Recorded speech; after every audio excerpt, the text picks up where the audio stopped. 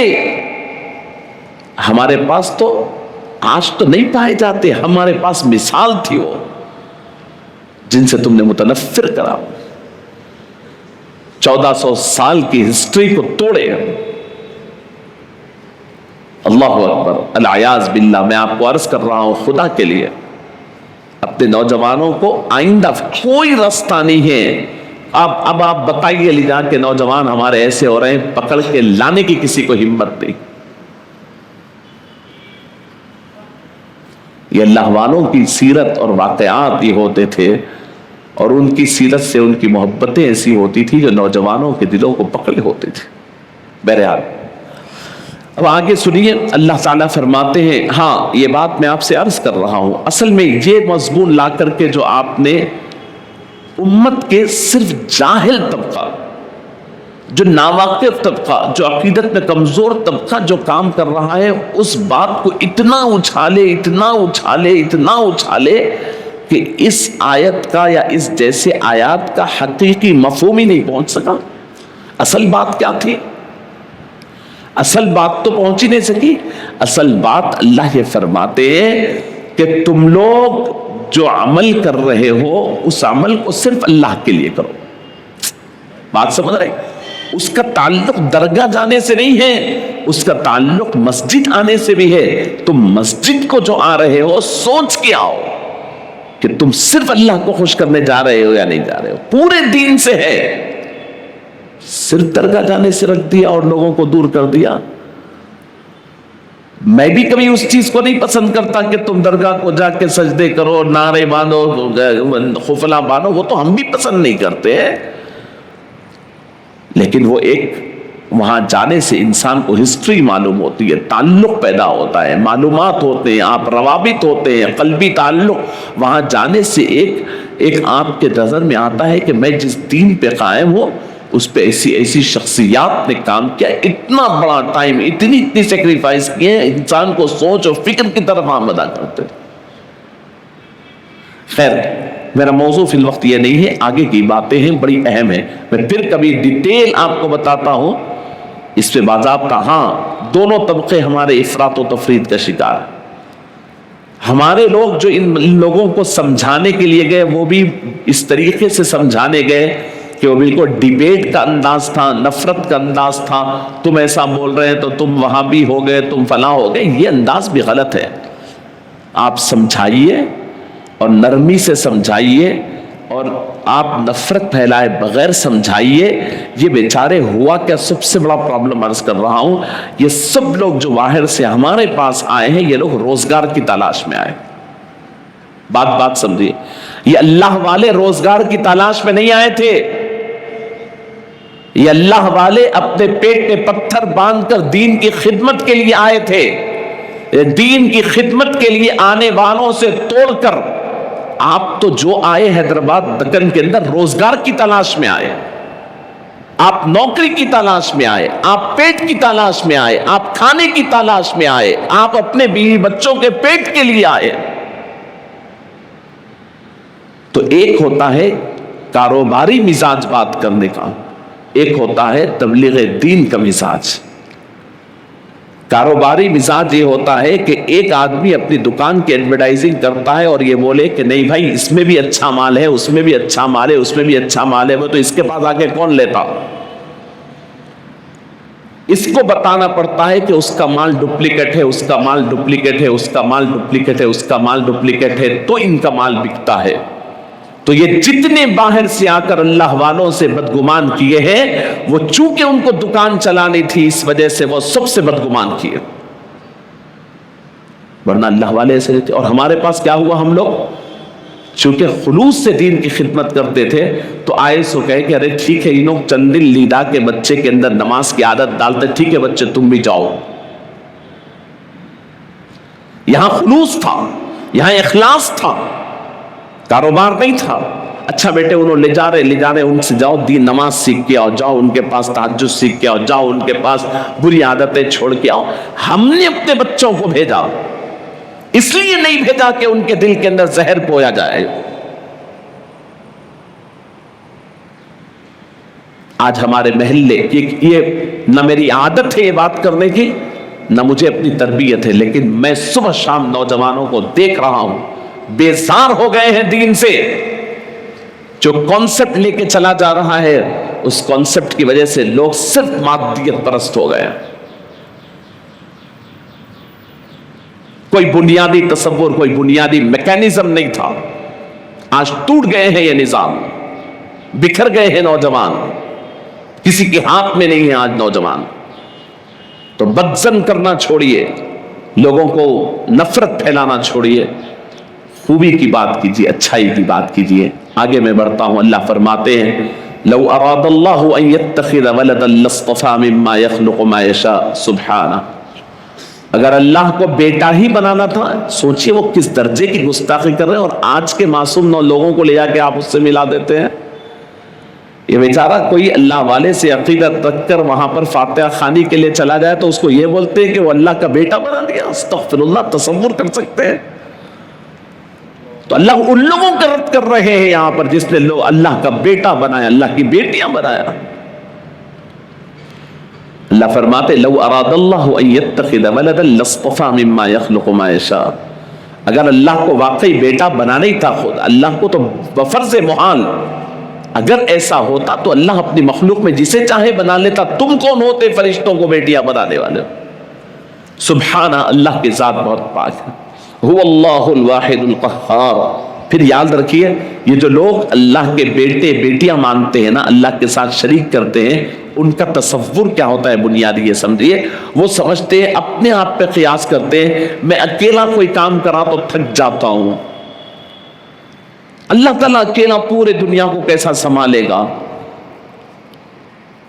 یہ وجہ سے تو وہ اللہ اس کا جواب ہے هو اللہ الواحد، وہی پروردگار اکیلا ہے. القہار، قہار کا مطلب ہے پوری چیزیں کمپلیٹ کرنے کا کنٹرول رکھنے والی ذات ہے، کسی کی ضرورت ہی نہیں ہے. اکیلے ہر کام کرنے پہ قدرت رکھنے والی ذات ہے اللہ کو. اب یہ دو باتیں بولنے کے بعد اللہ تعالی آپ کو آسمان و زمین کی سیر کرواتے ہیں. کیا فرمایا اللہ تعالیٰ؟ 4 آیتیں یہاں تک کمپلیٹ ہو گئی. آخر کی 2 آیتیں اس کے اندر 2 بڑی مثالیں ہیں، بہت بڑی مثالیں. اب ذرا اہمیت کے ساتھ سنیے. اللہ رب العزت فرماتے ہیں خلق السماوات والارض بالحق، خلق السماوات والارض بالحق. اللہ تعالیٰ آسمانوں اور زمین کو حق کے ساتھ پیدا کیا. اب آپ کا تصور لے گئے آسمانوں پر. اب اللہ فرما رہے ہیں 1450 سال پہلے فرما رہے ہیں، یہ حضور کی زبان سے بات آ رہی ہے. دکھنے میں آسمان ایک دکھ رہا ہے، اللہ فرماتے ہیں 7 ہے. آج 7 آسمان کو دنیا مان رہی ہے. خلق السماوات، کئی آسمان، 7 آسمان. یہ ایک ایسا ٹاپک ہے سائنس کا، میں آپ کو عرض کروں کہ واقعی قرآن و مجید کے، حالانکہ قرآن سائنس کی کتاب نہیں ہے، قرآن یہ باتیں کرنے صرف اللہ کا پیغام، لیکن اس درمیان جو ضمنی باتیں اللہ فرماتے ہیں نا، ضمنی چیزیں، سماوات کہہ دیا تو سماوات، اس سے ایک حرف نیچے نہیں آ سکتا. پوری سائنس آہستہ آہستہ وہاں آنا ہے. اللہ فرماتے ہیں، مختصر سادی بات ذکر کر رہا ہوں، سائنس کی بات اس وقت نہیں کرتا، آپ سن لیجئے. خلق السماوات والارض بالحق، اللہ تعالیٰ آسمانوں اور زمین کو پیدا کیے ہیں حق کے ساتھ. آسمانوں کے بارے میں 7 آسمان، سماوات جمع کا لفظ استعمال کیا، زمین کے لیے ایک ہی زمین کا استعمال کیا. جبکہ آسمان 7 ہے تو زمین بھی 7 ہے کا اکثر ہم بات سنتے ہیں. فرق یہ ہے کہ زمین جو ہے اس کے جو 7 لیئرز لازمی طور پہ ہیں، لیکن ایک دوسرے سے لگے ہوئے ہیں. آسمانوں کے درمیان فاصلے ہیں. اب آسمان کس کو بولا گیا ہے؟ مدار کو بولا گیا ہے. وہ کیسے بولا گیا ہے پھر کبھی آپ کے سامنے ذکر ہوگا. اللہ جو آگے فرماتے ہیں سنیے. اللہ فرماتے ہیں یکور اللیل علی النہار ویکور النہار علی اللیل. اللہ رب العزت رات کو دن پر لپیٹتے ہیں اور دن کو رات پر لپیٹتے ہیں. بات غور سے سنیے. لپیٹنا کیا ہوتا ہے؟ کورا یکور، تکویر، لپیٹنا. رات کو دن پر لپیٹتے ہیں، دن کو رات پر لپیٹتے ہیں. علماء مفسرین یہاں رک کر فرماتے ہیں کہ یہ آیت سے ثابت ہوتا ہے کہ اللہ رب العزت اپنی شان بتلاتے بتلاتے زمین کی شکل بھی اللہ بتا رہے ہیں. کوئی چیز اگر فلیٹ ہوتی تو اسے لپیٹا نہیں جاتا، فلیٹ چیز کو لپیٹتے نہیں ہے، جو چیز گول ہوتی ہے اسے لپیٹا جاتا ہے. کورا یکورو، لپیٹنا، راؤنڈ کرنا. لپیٹنا کسے کہتے ہیں؟ ایک ہوتا ہے فولڈ کرنا، ایک ہوتا ہے لپیٹنا. راؤنڈ چیز کو لپیٹا جاتا ہے، فلیٹ چیز کو لپیٹا نہیں جاتا. فرمایا یکور اللیل علی النہار، اللہ دن پر رات کو، رات پر دن کو، یعنی زمین کے اوپر دن اور رات جو طاری کر رہے ہیں اس کو اللہ رب العزت اس لفظ سے استعمال فرمایا. اور پھر اللہ کیا فرماتے ہیں؟ وَسَخَّرَ الشَّمْسَ وَالْقَمَرَ. اور ایک دوسری بات، اگر اللہ رب العزت نے جو فرمایا، جو آسمان و زمین کے آنے کا جو نظام ہے اس کو دیکھیں کہ سورج یعنی فجر سے پہلے سے آپ دیکھیں. اب اگر آج دیکھنا چاہ رہے ہیں تو 5 بجے سے آپ دیکھیے کہ آہستہ آہستہ روشنی دکھنا شروع ہو جاتی اور پورا زمین روشن ہونے تک آپ کو تقریباً 6 بجتے ہیں کہ پوری روشنی آ جاتی ہے. کھلنے کے لیے اور ٹائم. یہ جو گریجولی طور پر آہستہ آہستہ کب ہوتی ہے؟ یہ اسی وقت ہوتی ہے جب کوئی چیز گول ہوتی ہے. اگر فلیٹ ہو، سورج آ جائے تو پوری زمین ایک ساتھ روشن. جب یہ راؤنڈ ہے تبھی تو سورج نکل یہاں سے آ رہا ہے، تو آہستہ آہستہ وہ اپنی شعاعیں دھیرے دھیرے دھیرے دھیرے چھوڑ رہا ہے، ہوتے ہوتے جب وہ ادھر بلند ہو تو پوری زمین روشن ہو رہی ہے۔ اللہ فرماتے یکبر اللیل علی النہار ویکبر النہار علی اللیل وسخر الشمس والقمر، اور پھر اللہ فرماتے ہیں ہم نے یہ جو رات کو دن پر لپیٹ رہے ہیں، دن کو رات پر لپیٹ رہے ہیں، یہ سورج و چاند کے ذریعے کر رہے ہیں، اور یہ دونوں کے دونوں ہمارے کنٹرول میں ہیں۔ اس کو مسخر کر دیا اللہ رب العزت۔ مسخر کا مطلب ایک سسٹم کے ساتھ کنٹرول میں لا دیا اللہ رب العزت۔ یہ بے لگام نہیں ہے، سورج و چاند بے لگام نہیں ہے، ایک سسٹمیٹک انداز میں چل رہا ہے۔ میں اس سے پہلے بھی عرض کیا ہمارے پاس ہی لگا ہوا ہے نظام الاوقات، میں اپنے بچپن سے دیکھ رہا ہوں، آپ اپنے بچپن سے، اپنے بڑے اپنے بچپن سے آپ دیکھ لیجئے اب کیا چل رہا ہے۔ اپریل چل رہا ہے، مئی کی تاریخ ہے، مئی کی 3 تاریخ ہے، لکھا ہوا 30 سال پہلے کا لکھا ہوا ہوگا، وہاں پر جا کے دیکھیں کہ آج فجر کی نماز کا ٹائم کیا ہے، وہ برابر اس کے اوپر فجر کی نماز کا ٹائم۔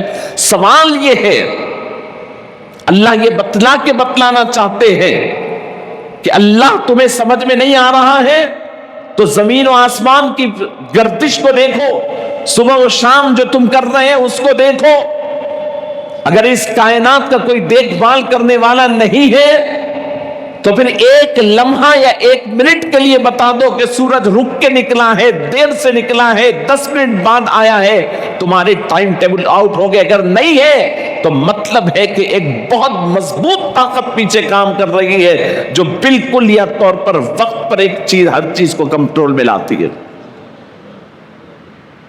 اللہ کو ماننا نہیں ہو رہا، یہ دیکھو تمہارے آنکھوں کے ساتھ، صبح کے وقت سے لطف اندوز ہوتے ہیں، رات کے وقت سے لطف اندوز ہوتے ہیں، تم اپنی زندگیوں کو دیکھو تمہارے سامنے ہے، اللہ آفاق بتا رہے ہیں۔ اللہ فرماتے کل یجری لاجل مسمی۔ ایک اور جملہ سنیے، اب یہاں سے آپ دیکھ رہے ہیں تو سورج چلتا ہوا دکھ رہا ہے، یعنی اب یہاں ہے ایسا ہوگا ایسا ہوگا ایسا ہوگا، سورج چل رہا ہے، چاند چلتا ہوا دکھ رہا ہے۔ اللہ فرماتے ہیں زمین بھی چل رہی ہے، اس میں کل زمین اور چاند اور سورج سب یجری، سب چل رہے ہیں۔ کب فرمایا یہ؟ 1450 سال پہلے یہ قرآن نازل ہو گیا، اس وقت فرمایا جب نہ کوئی فضا میں گیا تھا، نہ جب کسی کے پاس ایسے سیٹلائٹس تھے کہ وہاں جا کر کے دیکھے کہ زمین چل رہی ہے یا رکی ہوئی ہے۔ اللہ فرماتے کل یجری، یہ سب گھوم رہے ہیں، یہ سب گھوم رہے ہیں، یہ سب گھوم رہے ہیں۔ کب تک اللہ فرماتے الی اجل مسمی۔ آج سائنس اس تھیوری کو کہتی ہے کہ یہ ان کا گھومنا ایک نہ ایک دن ختم ہو جانے والا ہے۔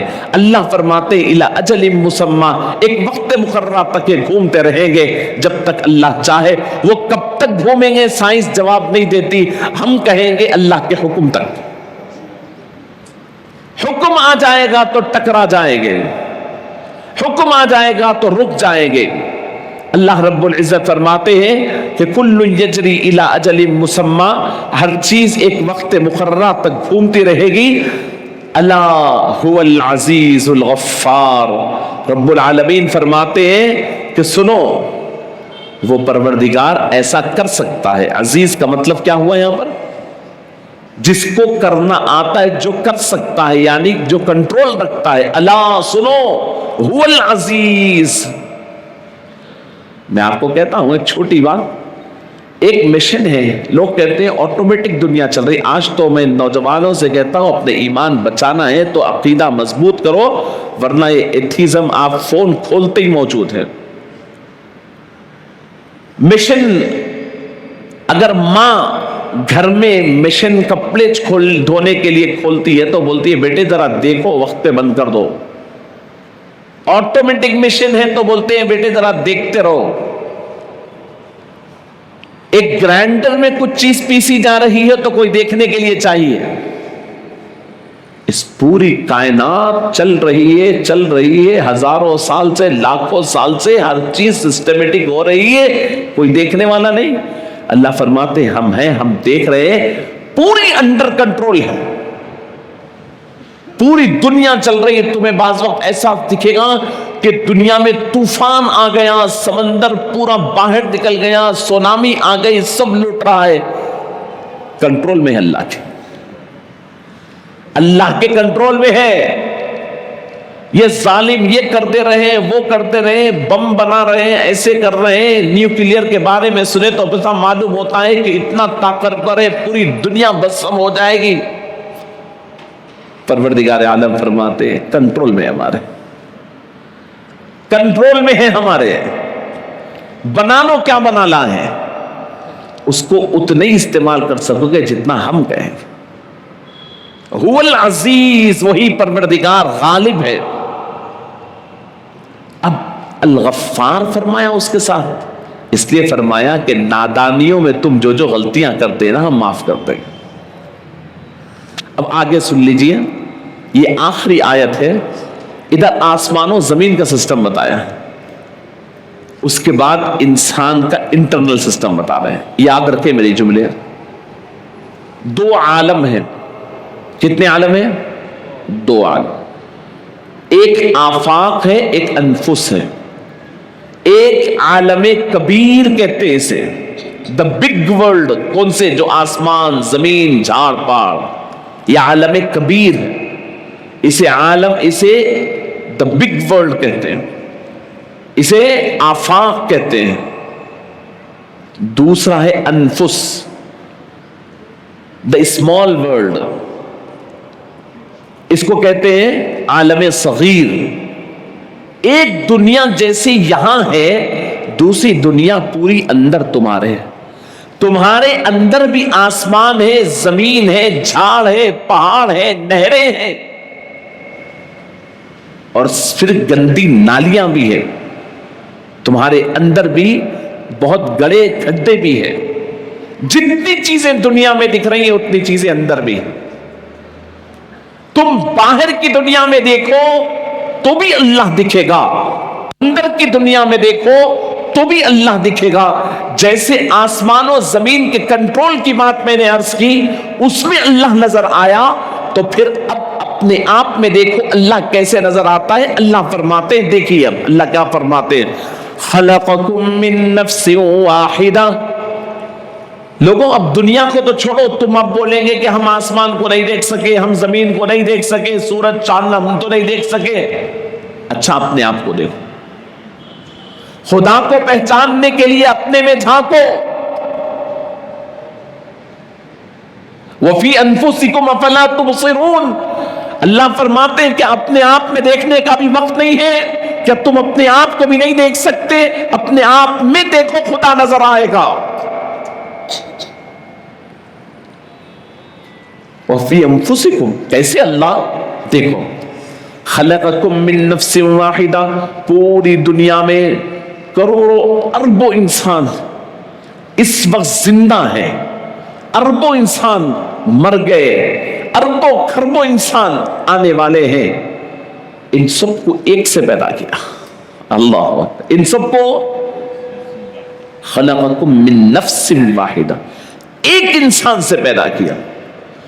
آج ڈی این اے کرتے ہیں، پتہ ہے ڈی این اے سب کا الگ الگ ہے بولتے ہیں، لیکن اس رپورٹ کو اٹھا کر پڑھیے، 99.9% سب سیم رہتے ہیں. وہ 0.1 میں فرق ڈھونڈتے ہیں. صرف وہ ایکسپٹ کر چکے ہیں کہ 99.9 پورے انسان سیم ہے. اس کو ذکر نہیں کرتے اس لیے کہ معلوم ہی ہے. صرف 0.1 کے اندر الگ الگ کو ڈھونڈتے ہیں کہ ان کے بابا کون ہے، ان کے بابا کون ہے. اللہ جو کہتا ہے، سائنس مانتی ہے کہ ان سب کے باپ ایک ہے. خلقکم من نفس واحدہ وخلق منها زوجها. اور اللہ فرماتے ہیں خلقکم من نفس واحدۃ ثم جعل منها زوجها. پھر اللہ آدم سے ان کی بیوی پیدا کر دیا. بات سمجھ میں؟ اب آگے سنیے، وَأَنزَلَ لَكُم مِّنَ الْأَنْعَامِ ثَمَانِيَةَ أَزْوَاجٍ. اللہ اکبر. اور اللہ نے تمہارے لیے 8 قسم کے چوپائے بھی پیدا کیے تمہارے فائدے کے لیے، کھانا پینا تمہارے ضروریات کے لیے۔ کیا کیا ہے 8؟ ایک ہوتا ہے بھیڑ، بھیڑ الگ ہوتی، بکری الگ ہوتی۔ وہ بالوں والے جو ہم کاٹتے ہیں نا اسے بھیڑ کہتے ہیں، بھیڑ پھر بکری۔ بھیڑ نر مادہ، بکری نر مادہ، اونٹ نر مادہ، گائے نر مادہ۔ یہ خاص ہے انسانوں کے فائدے کے لیے اللہ نے پیدا کیا۔ ان کا گوشت، ان کا دودھ، ان کا چمڑی، ان کی ہڈی، ان کے کھر، ان کے سینگ، ان کی چرب، ان کی سب چیز فائدہ مند ہے انسان کے لیے۔ مکمل اوپر سے نیچے تک ہر چیز انسان کے فائدے کی اللہ فرمایا۔ اور اس کی اہمیت بتلانے کے لیے اللہ نے انزلہ فرمایا، حالانکہ یہ زمین میں پیدا ہوتے نہیں۔ انزلہ مطلب اللہ نے نازل کیا فرمایا۔ کتنے چیزوں کو فرمایا قرآن نے اللہ میں؟ لباس کی اہمیت بتانے کے لیے لباس کو فرمایا انزلنا علیکم لباسا، کیونکہ اہمیت ہے۔ وَأَنزَلْنَا الْحَدِيدَ، لوہے کی اہمیت بتانے کے لیے نازل کیا فرمایا۔ ایسے ہی ان 8 قسم کے جانوروں کو بھی فرمایا ہم نے نازل کیا۔ اب یہاں پر فرماتے ہیں يَخْلُقُكُمْ فِي بُطُونِ أُمَّهَاتِكُمْ خَلْقًا مِّن بَعْدِ خَلْقٍ فِي ظُلُمَاتٍ 3۔ دنیا کے جتنے بڑے بڑے صانع ہیں، صانع کا مطلب جو بڑی بڑی کمپنیز میں کوئی چیز مینوفیکچر ہوتی ہیں، وہ کوشش کرتے ہیں کہ جتنی برائٹ لائٹ میں ہو، کھلی لائٹ میں ہو، اتنا اچھا بنتا ہے۔ وہ لائٹ لگاؤ، یہ لائٹ لگاؤ، ایک چیز بھی نہیں ہونا۔ اللہ فرماتے ہیں ہم تم کو جو پیدا کیے 3 اندھیروں میں رکھ کے پیدا کیے۔ دنیا اجالوں میں بناتی ہے، اجالوں پہ اجالا چاہیے، دن کے اندر اور برائٹنس چاہیے، اور کھل کے چاہیے تاکہ اچھے ہو۔ اللہ فرماتے انسان اپنے آپ کو دیکھ، سر کے بال سے پاؤں کے ناخن تک دیکھ، تیری ایک ایک رگ کو دیکھ، ایک ایک نس کو دیکھ، ایک ایک چیز کو دیکھ، جو جہاں ہونا ہے وہاں ہے۔ ایک رگ ایک جگہ سے ادھر نہیں ہے، ایک نس ادھر سے ادھر ہلی ہوئی نہیں ہے، لیکن یہ پورا پروسیس ہم نے ایک اندھیرے نے 3 اندھیرا در اندھیرا در اندھیرا اندھیرے میں کیا ہے۔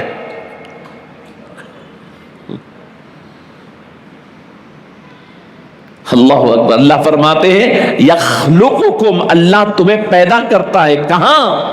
فی بطون امہاتکم، تمہاری ماؤں کے پیٹوں میں۔ اور ماں کے پیٹ میں کتنے لیئر؟ 3 لیئر کا اندھیرا ہے۔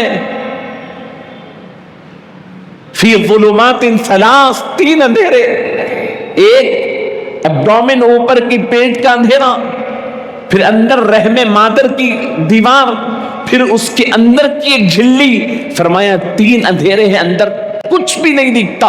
یہ 3 اندھیرے پیارے آقا صلی اللہ علیہ وسلم اس وقت بیان فرما رہے ہیں جب نہ آپ کے پاس کوئی اسکیننگ مشین تھی، نہ آپ کے پاس کوئی کہتے ایسا آلہ تھا، نہ آپ کے پاس آپریشنز کا طریقہ تھا۔ کتنے جھلیاں ہیں حضور جب فرماتے 3 کے اندر ہے۔ اللہ اکبر۔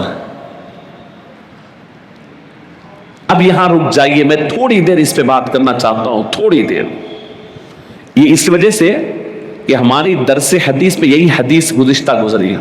اللہ اکبر۔ تخلیق انسانی کا پورا پروسیس حضور نے بیان فرمایا۔ کیسے بیان فرمایا؟ اللہ کے نبی صلی اللہ علیہ وسلم ارشاد فرماتے ہیں پورا ماں کے پیٹ پہ جب انسان جاتا ہے تو 40 دن تک پانی کے قطرہ قطرے کے بعد خون کا لوتھڑا، خون کے لوتھڑے کے بعد یعنی گوشت کا یعنی مضغہ، اس کے بعد اللہ رب العزت 120 دن کے بعد رب العالمین فرشتے کو بھیجتا ہے، وہ روح پھونکتا ہے، ساتھ میں اس کا رزق لکھتا ہے، ساتھ میں اس کی موت لکھتا ہے، پھر ساتھ میں اس کی سعادت و شقاوت لکھتا ہے اور اس کے اعمال لکھتا ہے۔ اللہ اکبر۔ پھر رسول اللہ صلی اللہ علیہ وسلم فرماتے ہیں آپ کیا سمجھ رہے ہیں اس کو؟ تکریم انسانیت ہے، انسان کی پیدائش کا خدائی اہتمام ہے۔ میں اور آپ ایک رینڈملی نہیں آئے، درخت بھی جب پیرتے ہیں بیج بھی ایسے ہی ڈالتے ہیں تو جھاڑ آسانی سے نہیں اٹھتا، تو ایک انسان جب پیدا ہو رہا ہے، اللہ پروردگار فرماتے ہیں، حضور نبی پاک صلی اللہ علیہ وسلم فرماتے ہیں، رحم مادر پر اللہ فرشتے کو مقرر کرتا ہے، جب بندہ نطفہ ہوتا ہے تو اللہ کو پکار کر فرشتہ کہتا ہے اے رب نطفہ، یہ نطفے سے جب پھر آگے جا کر خون کا لوتھڑا بنتا ہے تو پکارتا ہے پھر فرشتہ اے رب علقہ، اللہ اکبر، پھر اس سے خون جا کے گوشت بنتا ہے تو پکارتا ہے اے رب مضغہ، وکل اللہ ملکن، اللہ ایک فرشتے کو مقرر کر دیا ہے، فرمایا کیا اہتمام ہے جناب، تمہارے ایک ایک پروسیس پہ نگاہ ہے، فرشتوں کی نگاہ ہے، کتنا اہتمام کی ضرورت ہے اس ماں کو کہ میرے پیٹ پہ فرشتہ اللہ نے مقرر کیا ہے، خدا نہ خواستہ کوئی غلط حرکت یا غلط کام کروں تو فرشتہ واپس چلا جائے گا۔ فرشتے تمہیں گھیرے ہوئے ہیں، تمہاری اولاد سے بڑھ کر اللہ کا بندہ زمین پہ آنے والا ہے، تمہاری اولاد سے بڑھ کر رسول اللہ کا امتی زمین میں آنے والا ہے، خدا عز و جل کی خلقت کا شاہکار آنے والا ہے۔ یہ پڑھنے کے بعد، یہ تو میں گزشتہ بیان کیا تھا، اب ایک حدیث مجھے اب ملی ہے جب میں پڑھ رہا تھا، اب آپ اس کو سنیں جس میں رسول اللہ صلی اللہ علیہ وسلم فرماتے ہیں، اور کتنی وضاحت کے ساتھ حضور نے فرمایا، یہ آپ سنیں، یہ حدیث سن لیجیے خالی، جس میں حضور نے کیسے بیان فرمایا، اللہ اکبر اللہ اکبر۔ رسول اللہ صلی اللہ علیہ وسلم فرماتے ہیں، حضرت حذیفہ بن اسید غفاری رضی اللہ عنہ سے روایت ہے، سنیے، حضور فرماتے ہیں سمعت رسول اللہ صلی اللہ علیہ وسلم یقول، حضرت حذیفہ فرماتے ہیں میں نے رسول اللہ صلی اللہ علیہ وسلم کے فرماتے ہوئے سنا، اذا مر بالنطفۃ، جب 40 دن نطفے پہ گزر جاتے ہیں، جب وہ مرہ بالنطفۃ، کتنے دن گزر جاتے ہیں، 40 لیلۃ، 40 دن اس کے اوپر ہو جاتے ہیں، ابھی وہ خون اور گوشت کے درمیان ہوتا ہے، اللہ اکبر، اللہ رسول صلی اللہ علیہ وسلم فرماتے ہیں بعث اللہ الیہا ملکا، اللہ اس کے پاس ایک فرشتے کو بھیجتے ہیں، باپ کہاں ہے، بہت بولنے والا ہے، میں باپ میں باپ میں باپ، میرا بیٹا میرا بیٹا، کہاں ہے تو، کبھی گنا ہوا ہے تو کون سے کام میں ہے پتہ نہیں ہے، اللہ کا پروسیس چل رہا ہے، یا اللہ، بعث اللہ الیہا ملکا، جب وہاں آتا ہے تو اسی چھوٹے سے پن میں، وہ گوندے ہوئے چھوٹے سے آٹے میں اللہ فرماتے ہیں فصورہا، چل اس کی صورت بنا دے، اللہ اس کی صورت بناتا ہے فرشتہ، وخلق سمعہا، اس کے اندر آہستہ سے کان کھولتا ہے، صورت بناتا ہے، فخلق سمعہا وبصرہا، اس کے بعد آنکھ کی جگہ کو آہستہ سے کھولتا ہے، وجلدہا، پھر اس کی چمڑی بناتا ہے، وَلَحْمَهَا، پھر اس کا گوشت بناتا ہے، وَعِظَامَهَا، پھر اس کی ہڈی بناتا ہے، ایک ایک کو مرحلہ وار، ہر دن پروسیس ہوتا ہے، ہر دن پروسیس ہے، انسان غور تو کر، اتنا بڑا پروسیس، 9 مہینے کا، رگ جہاں پر آنا ہے آ رہی ہے، نس جہاں پر آنا ہے آ رہی ہے، آنکھ وہی ایک چیز سے، کون سی چمڑی کیسے بنے، آنکھ کیسے بنے، ہڈی کیسے بنے، گد کیسے بنے، دماغ کیسے بنے، کھوپڑی کیسے بنے، ہڈیاں ہی ہیں تو سب ہڈی ایک جیسی نہیں ہے میرے مالک، اور یہ پورا کام حضور فرماتے اللہ فرشتے کی نگرانی میں کرا رہا ہے، کون سا شکر ادا کرے گا انسان، فَبِأَيِّ آلَاءِ رَبِّكُمَا تُكَذِّبَانِ، اے انسانوں اور جنوں کے گروہ، تم اللہ کی کن کن نعمتوں کو جھٹلاؤ گے، اللہ اکبر. جب یہ سب ہو جاتا ہے تب اللہ فرشتے کو بھیج کے فرماتا یہ تمام ہونے کے بعد ثم یقول، جب فرشتہ کہتا ہے اللہ اب اس کو تو بنا دیا، اس کو واپس کب بلانا ہے؟ روح پھونکتے ہی طے ہو جاتی ہے روح نکالنا کب ہے. وجہ معلوم ہے کیوں؟ جب آپ ایک بہت ہی قیمتی، بہت چیزوں کے آپ مالک ہیں، کسی کو امانتاً کوئی چیز دیتے ہیں، نارمل چیز رہی تو کب دیتے نہیں پوچھتے آپ کے پاس نئی زبردست دل کو لگنے والی BMW آپ خریدے یا مرسڈیز آپ خریدے، آپ کا دوست کہتا ہے میں لے جا رہا ہوں صاحب، کیا پوچھتے ہیں کب تک لاتے؟ فرشتے لا کر اللہ رب العزت کی جانب سے روح ڈالتے ہیں، اللہ سے پوچھتے واپس لینا کب ہے مالک؟ سب سے قیمتی چیز روح ہے، آپ کے حکم سے دے دیے، مالک لینا کب ہے؟ اللہ اللہ، امانت ہے خدا کی، یہ روح اللہ کی امانت ہے. اللہ فرمایا وَنَفَخْتُ فِيهِ مِن رُوحِي، میں نے میری روح تم کو دی ہے. نسبت اللہ سے ہے، عالم علیہ سے ہے. سب سے پہلے پوچھتے فرشتے اجلو اللہ اس کو واپس کب لینا ہے؟ بات سمجھ رہے اللہ. فَيَقُولُ رَبُّكَ مَا شَاءَ، اللہ جو چاہے بول دے گا، 40 سال میں، 50 سال میں، 70 سال میں، اچھی بات ہے لکھ دے. وَيَكْتُبُ الْمَلِكُ، ملک لکھ لیتا گا فرشتہ. ثُمَّ يَقُولُ يَا رَبِّ رِزْقَهُ، اللہ اس کا رزق کیا ہوگا، کہاں ہو رہا ہے یہ سب طے؟ وہ 3 پردوں کے اندھیروں میں اللہ اس کو دینا کتنا ہے؟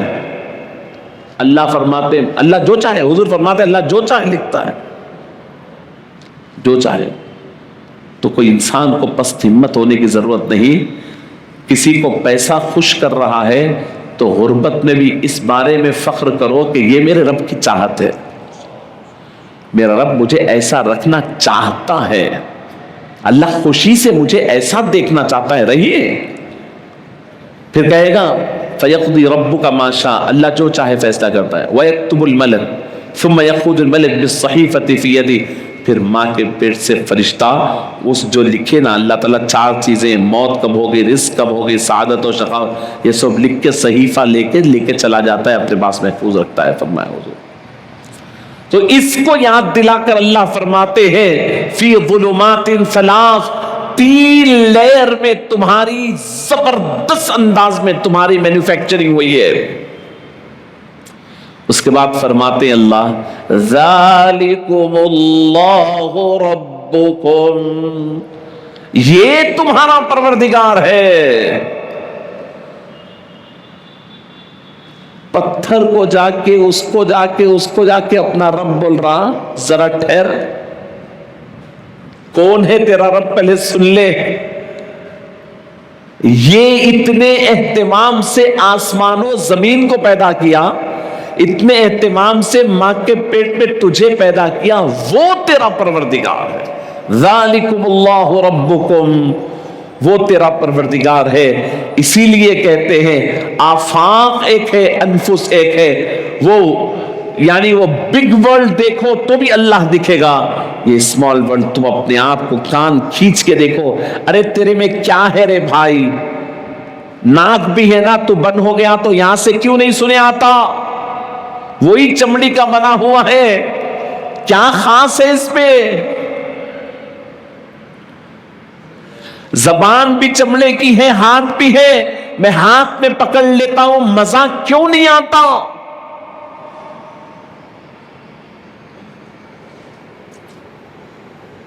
یا ارحم الراحمین، یا ارحم الراحمین. یہ دل بہت قیمتی چیز ہے، سوچ دماغ میں کیوں آتی ہے. تو کون؟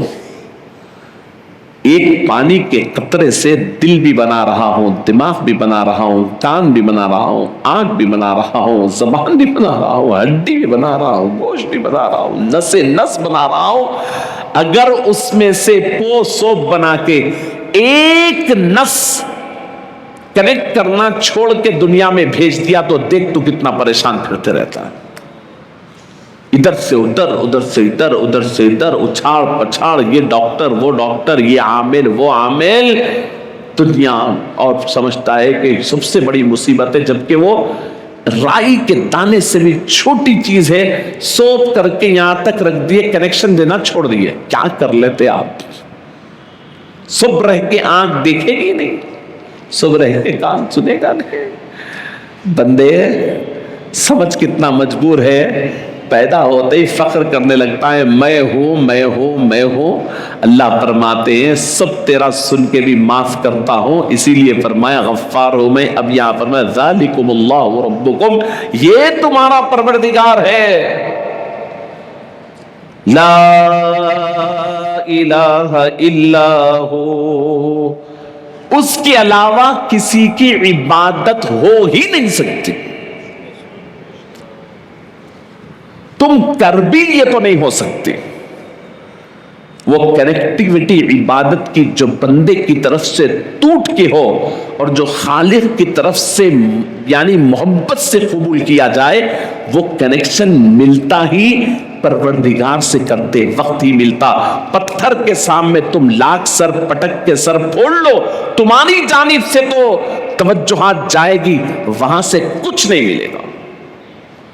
عبادت جو ہوتی ہے وہ دونوں طرف سے کنیکٹیوٹی کو کہتے ہیں، ٹو وے کمیونیکیشن ہوتی ہے۔ یہ پکارے تو وہ رسپیکٹ سے لے، وہ خالق اس محبت سے بنایا ہے تمہیں، اس وجہ سے اس کا اٹریکشن بھی تمہاری طرف ہے، تم مخلوق ضرورت مند ہے اس رب کے، اس وجہ سے تمہاری طرف سے بھی اٹریکشن ہے۔ تم پکارو وہ قبول کرتا ہے، تم بولو وہ سنتا ہے، تم اللہ اکبر کہو وہ جواب دیتا ہے، تم الحمدللہ رب العالمین کہو وہ جواب دیتا ہے پروردگار سے۔ تو عبادت ہو ہی نہیں سکتی اللہ کے علاوہ کسی۔ تم اپنے گمان میں کسی چیز کو بھی عبادت کہہ دو تو کہہ دو، لیکن ہو ہی نہیں سکتی، وہ ون وے ہے، دوسری سائڈ سے تو کوئی اٹریکشن ہی نہیں ہے۔ اسی لیے فرمایا آخر میں فَأَنَّا تُصْرَفُونَ، کدھر پھرے ہوئے جا رہے ہو، کدھر بھٹک رہے ہو، فَأَنَّا تُصْرَفُونَ، کدھر انجان بنے جا رہے ہو، کہاں منڈیاں پلٹائے ہوئے ہو؟ یہاں ہے، کائنات کا مالک بھی یہاں ہے، تمہارا خالق بھی یہاں ہے، زمین آسمان دیکھو تو اس کی ہے، تمہاری رگو رگے رگ دیکھو تو اس کی ہے، اس کے علاوہ کسی کی نہیں ہے۔ آؤ عبادت اسی کی کرو، دلوں کو سکون ملے گا، عبادت اسی کی کرو، دل کو تسلی ملے گی۔ اللہ رب العزت سے دعا ہے پروردگار عالم عمل کی توفیق نصیب فرمائے، رب العالمین اپنی کما حق و عبادت کی توفیق نصیب فرمائے، اپنی ذات کی حقیقی معرفت نصیب فرمائے، آفاق اور انفس سب میں مالک تیری شان و قدرت دیکھنے کی توفیق نصیب فرما، مالک ہماری کوتاہیوں کو معاف فرما۔ اللہ تیری عظیم نعمتوں کے مولا، ہم لاپرواہ ہے، ناقدرے ہیں، اللہ ہمیں معاف فرما دے، اپنی صفت غفاریت سے کام لینا۔ میرے اللہ یہ جوانیوں کے اندر ہم دنیا کی طرف پڑے ہوئے ہیں، اللہ وہ چیز جو تو نے لکھ دی ہے پھر بھی ہمیں یقین نہیں ہے، اللہ جو تیری معرفت حاصل کرنا ہے اس بارے میں ہمیں کوئی توجہ نہیں، اللہ ہمیں حقیقت حال سے واقف فرما دے، ہمارے دلوں کو معرفت الہی نصیب فرما دے۔ مولا پروردگار ہماری غلطیوں کو معاف فرما، لاپرواہیوں کو معاف فرما، ناقدریوں کو معاف فرما، پروردگار ہم سب کے حالت پر رحم فرما، قرآن مجید کو سمجھنا نصیب فرما، قرآن مجید پہ عمل نصیب فرما۔ وصلی اللہ تعالی علی خیر خلقہ سیدنا محمد وعلی آلہ واصحابہ وازواجہ وذریاتہ واہل بیتہ وسلم تسلیما کثیرا کثیرا برحمتک یا ارحم الراحمین والحمد للہ رب العالمین۔